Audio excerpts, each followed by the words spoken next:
10시쯤 돼서 내가 밥을 먹였어요, 희택이라. 그런데 그만 잠이 드는 거야. 눈을 딱 뜨니까 차지가 애가 없는 거예요. 집하고 놀이터가 한 50m? 거기서 아이스크림도 사 먹고 놀았대요. 그래서 이제 친구 보내주고 희영이만 남았다라고 그래요. 그러고 나서 집에를 이제 돌아오지 않은 거죠. 근데 그 안에 좀 온 사람은 몰라. 아이고, 심장이다. 이게 가슴에 피가 다 말라. 뭐 이런 실종의 문제가 어떤 영화나 드라마 속의 주제 정도로 생각했던 거죠.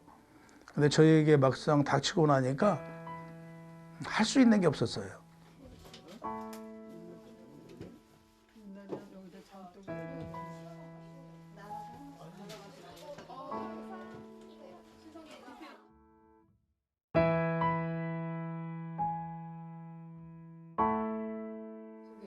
예, 전 실종아동 정희택 엄마입니다.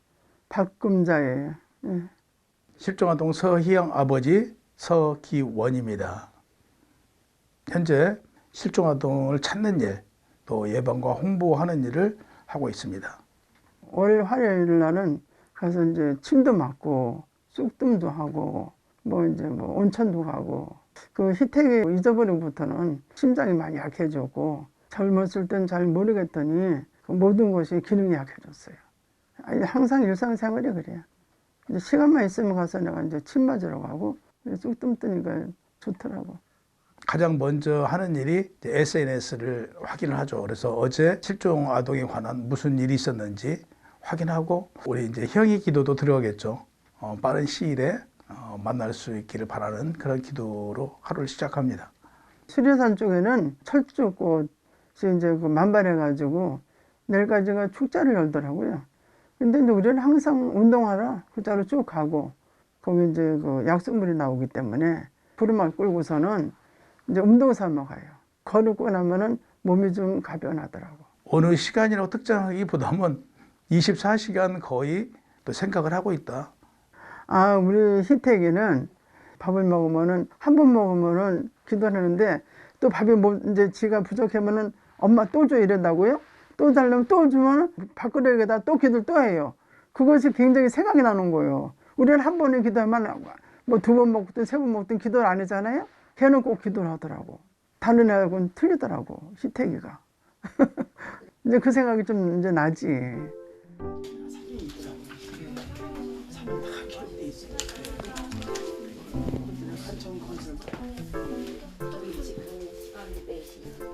이제 형이가 돌아오지 않아서 경찰에 신고를 했지만 기다려 보자. 아마 친구 집에 갔을 것이다 라는 얘기만 하더라고요. 그래서 뉴스에 형이 실종이 나가고 나서 그때 뭐 경찰이 움직였죠. 그럴 일이 없다. 지금까지 한 번도 일해본 적이 없기 때문에 어떤 사건 사고다 라고 주장을 했지만 3일만 기다려 보자라고 기다렸던 게 세계 어디든 갈 수 있는 시간이 흘러버린 거죠. 장기 실종으로 이어졌고 오늘날까지 뭐 찾아다니게 된 것이죠.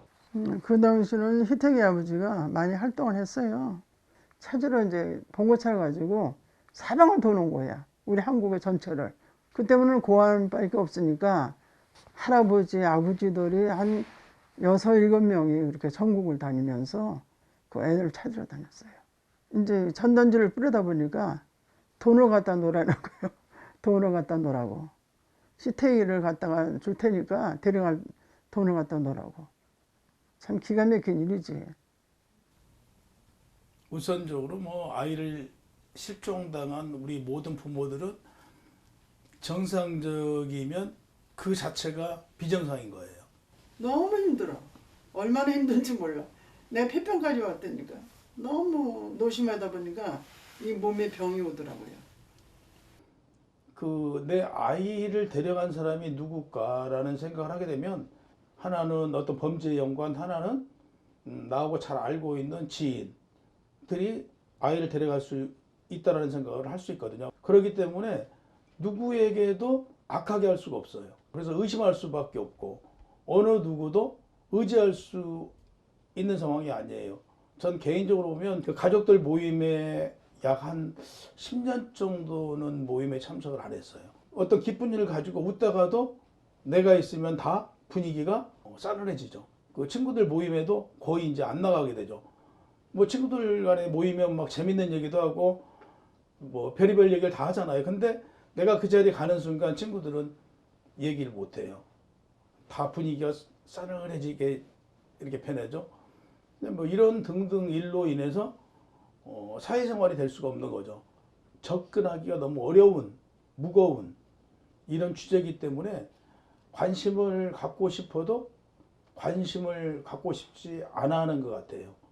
그 우리 희태기 정도 나이의 아이들은 대부분 국내에 입양이거든요. 국가가 조금만 관심 갖고 찾아주려고 하면 찾을 수 있는 사건들이죠. 해외에 입양된 아동들이 대부분 어떤 커뮤니티를 통해서 모여지고 있거든요. 이 아이들에게 그 진실만 좀 얘기를 하면 많은 아동들이 그 부모와 만날 수 있을 것이다. 본인이 나는 고아인데 누가 나를 찾느냐라고 의심을 하는 그런 사례들도 꽤 있다라는 얘기죠. 그리고 더 이제 중요한 것은 당시 국가가 아이들을 불법으로 입양시켰다라는 것에 대해서 솔직하게 고백을 해야죠. 그래서 그 아이들이 나는 버림당했던 아이가 아니고 입양 아동 기관과 정부의 어떤 잘못된 이런 행위로 인해서 지금 입양 아동이 되어서 왔다라는 것을 좀 알려줘야 될 필요가 있다. 너희들이 실제 거리에서 있었던 아이들인데 입양됐던 것이다라고 해주면 그 아이들이 아마 많이 그 부모를 찾을 것 같아요. 내가 버림당했는데 내가 왜 내 부모를 찾아? 이런 경향이 굉장히 많이 있다. 그래서 이런 부분들이 좀 국가가 나서줬으면 좋겠다. 우리 희영이를 찾아야 된다. 다른 부모님들도 마찬가지죠. 자기 자식을 찾아야 된다는 그런 목적이 있기 때문에 아마 살아가고 있지 않느냐 이렇게 보아집니다. 많은 분들이 관심 갖고 뭐 여기에 대해서 댓글 달아주고 이러면 국가가 움직여지는데 지금 그 이제 실종 부모님들이 나이가 많다 보니까 이런 그 온라인 활동을 못 해요. 그러다 보니까 점차적으로 국가에서 진행하고 있는 정책에서 자꾸 밀려나는 거죠. 우리가 관심을 좀 갖고 실종 아동 문제에 대해서 소리를 내주면 우리 아이를 찾을 수 있지 않을까. 그래서 이런 데 좀 더 관심을 가져줬으면 좋겠다라고 말씀드리겠습니다.